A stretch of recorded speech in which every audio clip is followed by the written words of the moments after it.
Friends, last week I painted my first tank interior. It was a glorious journey, but it ended rather unceremoniously when I closed everything off. But don't worry, the insides are gonna be just a small added bonus in the pretty large diorama that we're gonna build tonight. So let's get to it, shall we? Every diorama starts with a solid base with proper dimensions, and what I've made here seems about right. But because this whole project started with the trench diorama in mind, I had to give it some elevation. This initial composition and planning of the layout is a rather time-consuming process, where you just spend most of the time looking at your workbench and experimenting with different positions of the model, the figures, the shape of the terrain, size of the base, placement of additional elements, and so on, So what I'm showing you now is basically the result of a few hours of labor-intensive thinking. The figures are from Stalingrad, and because the A7V is gonna be abandoned, British soldiers will set the scene pretty well. And yes, there's gonna be a large cross above the trench. We'll get to why and how later in the video. So, once was I happy with the layout, I could glue the individual pieces of foam with wood glue. And to make sure the sides will be straight, clean and beautiful, I ran them through my foam cutter. This is the tool I used to make the initial mock-up for the composition, and now I'm simply using the hot wire to remove any protruding pieces, no matter if it's several centimeters or just a couple of millimeters. It's a very handy tool, and I think it's one of the must-haves if you're very enthusiastic about dioramas. With the layout finished, I could now add some finer features. Here I'm making a small mound of dirt from styrofoam offcut. This way the tank won't levitate above the ground. A blowtorch can be used to quickly add random indentations into the ground, or to soften any harsh cuts made with a knife or the foam cutter. And because the next step is gonna require a grippier surface, I textured the foam with a metal wire brush. This is a pretty useful step in all situations, but make sure you're not trying to texture that white styrofoam with large bubbles, because that would end in a huge mess. So, the groundwork will be sculpted from this mysterious black tube. It's a prototype acrylic mud from VMS, and I hope it'll hit the shelves very soon because it's just amazing. It has the consistency of moist peat or coffee, but when it dries, it has this almost ceramic quality. Now, the only problem is the application. It needs to be worked into the surface really hard, and you gotta keep your tools or fingers clean, otherwise it'll stick to them instead of the diorama. But this is not a bad thing. That's actually the point of this muddy foam. Because it's not sticky, it means nothing will stick to it. Figures or your models. And that's what I love about it. I could push the tank really hard into it, and when needed I could simply add more clay. In fact, the amount can be totally overdone.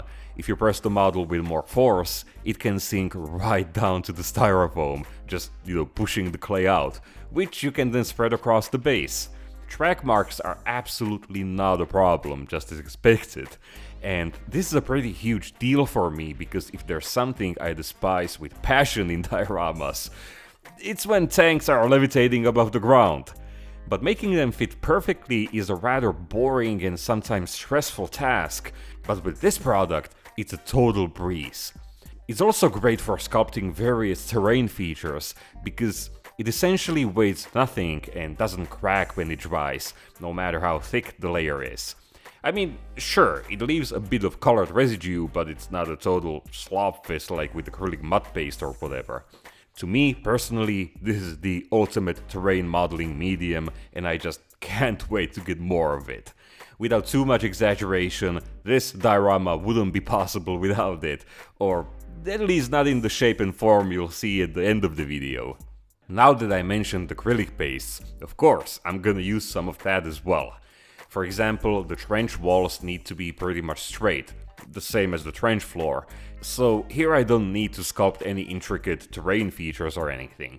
Just a quick coat of texture and they'll be ready for what's coming up next. The trench wall supports will be made from twigs. I was lucky enough to find some in my garden that are the appropriate diameter and rather straight. These were stuck into the styrofoam rather evenly, but I didn't glue them into place yet. Because the tank collapsed into the trench, it would definitely cause some damage, and this way I could simulate that in a real life, so to say. This will guide me when I'm building the trench walls, but first I need to dress up the sides of the diorama. Normally I use planks of balsa wood, but this time I opted for a 0.4mm 3-layer veneer. It's extremely flexible and hard compared to balsa, which means I can handle it pretty roughly without creating any accidental indentations or even worse kinds of damage while I'm manipulating the diorama. The only disadvantage, it's really hard to cut and trim. However, I think it's absolutely undoubtedly worth the extra effort because the resulting smooth sides with just a hint of wood grain texture are gonna look so good when the diorama is painted. And because it's so thin, it can be trimmed with a hobby blade to match the contours of the terrain, and that on its own is a massive win in my book. Now we can construct the trench walls. I made a small test section here, and I can already tell you it's a very tedious job. So let's get it done ASAP. First off, I could texture the bottom of the trench. The sides were sculpted from the VMS clay because here I wanted to have the walls at a slight angle. And the results are already pretty nice. Okay, so now I can construct the wicker walls. The best material I could find for this is a natural broom. So I started by adding the thicker pieces in between those logs, or twigs, because the walls are basically woven like a huge basket. And now the oh so meticulous process begins. Guiding every individual strand behind and around every twig without breaking anything. Building the walls from planks would have been infinitely easier, but my inspiration photo had the wicker walls, and let's be honest, they have more visual texture than just plain old boring planks, right? I found it very important to fix every strand to the vertical logs with a drop of superglue because sometimes it takes just a small nudge and the whole structure just explodes, falls apart. And it also helps to keep the lines straight and tight. Last but not least, every end was cut precisely to length and superglued to the veneer. Once I was at the top, I blended the wall with the ground using more of that magical VMS clay. Actually, there will be more blending involved, but that'll come later. For now, the wicker wall is finished and it was quite the effort. Painting this thing should be rather interesting. But hey, the tank smashed into it, and I'm sure that would leave an impression on everyone and everything. So I marked out its position and removed some of those twigs. Side cutters for plastic are actually a very good tool for this. I just hope they won't get damaged when I'm not using them for plastic only. Now it just needed some additional clay blending and the tank was integrated into the diorama even more than before. Because this portion of the diorama was now finished, I could trim the excess veneer. This is what I was aiming for the whole time. I didn't want the wicker wall sticking out of the scene or creating some ugly cross section that would be visible. No, I wanted perfectly clean, neat walls. And this way, hopefully, with super glue and everything, I can make it look as, if the wicker is continuing past the border of the scene. The collapsed trench wall was much easier to construct. The wooden logs acted as a guideline, and although I kept dry fitting the tank all the time, checking if everything will fit together, it was a very fun and creative process. So the trench is now mostly finished at this point, and once again I feel like the tank is hiding most of the interesting parts of the diorama, but as long as we know it's there, it's all good, right? Here's the result of my trimming efforts. And I think the trench has created some very exciting shapes in the sidewalls, and each end looks interesting in its own way. Moving on, let's finish the hill or the background of this diorama.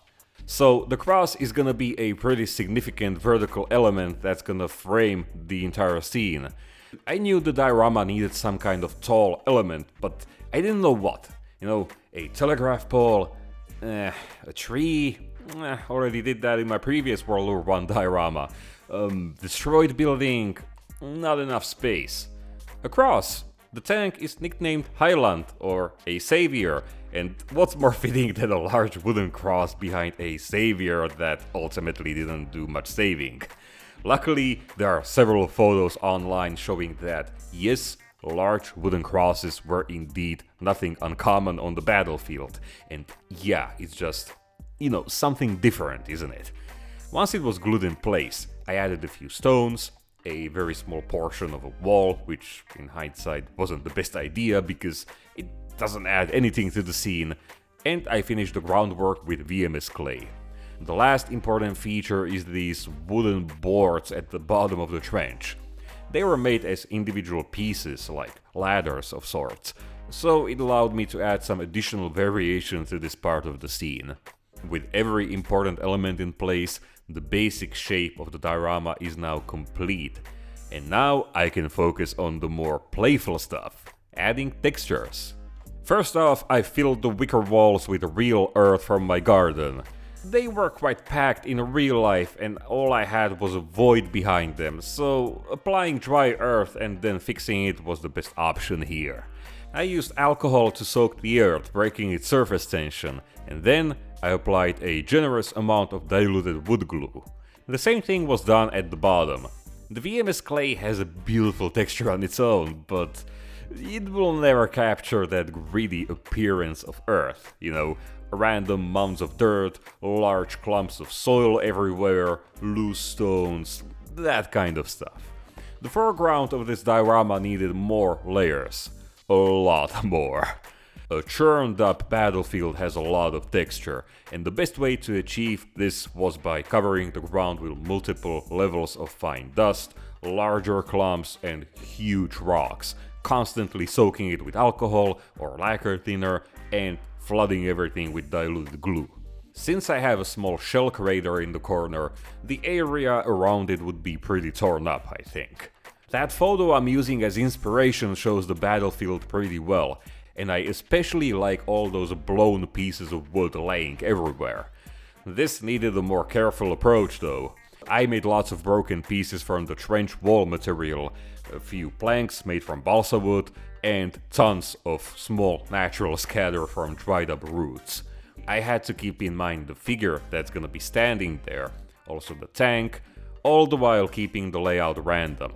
Also, I made sure some pieces were protruding from the scene, so it wouldn't look as if the debris was carefully arranged in this confined space, but just like everything else, the desolation continues beyond the borders of the diorama, I also added more dirt, which will not only blend in more with the ground, but it'll also lock it in place.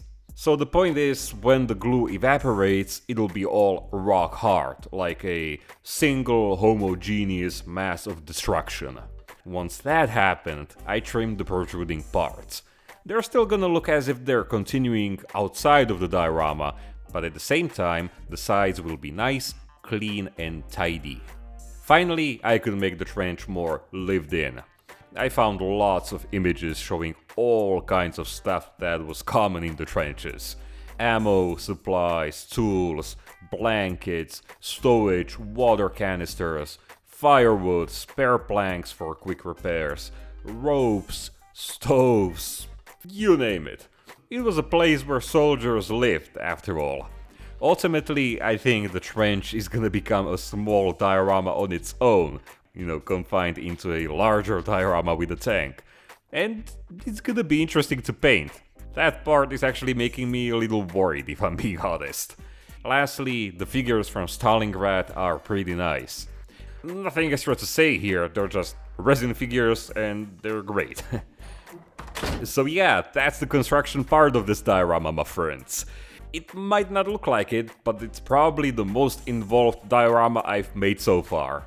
Every corner of this scene required a lot of planning and thinking ahead, especially the collapsed trench. So it's like I spent almost half of the time thinking, imagining, testing and dry fitting, Doesn't sound like fun, I know, but sometimes a more careful approach pays off in the long run.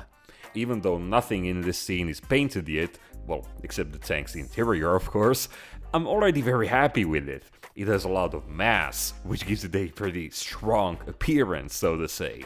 Either in my display case or on a show table, although I don't compete anymore. So, what's more to say about it? It's gonna be called Savior because that was the tank's nickname, and the cross behind it is hopefully giving it a bit of an artsy-fartsy vibe. Oh, and it's based on a photoshopped historical image, so yeah, that's pretty important. So I hope you found this video helpful or at the very least interesting to watch, and in the next episode I'll paint the tank in a 4-tone, very intricate camouflage, so I hope you'll join me for that. In the meantime, thank you for watching my friends, and thank you to my patrons who make this show possible. If you like what I'm doing, want to get more of it, and in return support my work, you can go to my Patreon page and see what kind of rewards would you like. I'm posting there almost every day with updates from my workbench. We can get in touch through DMs, comments and emails. I'm posting 1 week early ad-free videos so you could watch the camouflage video right now, and also these beautiful studio photos that you can download in full resolution. And last but not least, some real-life references for dioramas, sceneries and landscapes. And of course, small 3D models for detailing your tanks and dioramas. Alright, this was pretty intense, and although I'd love to paint the tank and the scene all at once, I know it's gonna be a ton of work, so I'll approach it one step at a time. And you, my friends, stay safe, stay awesome, build your models, don't just collect them, and I'll see you in the next one. Cheers!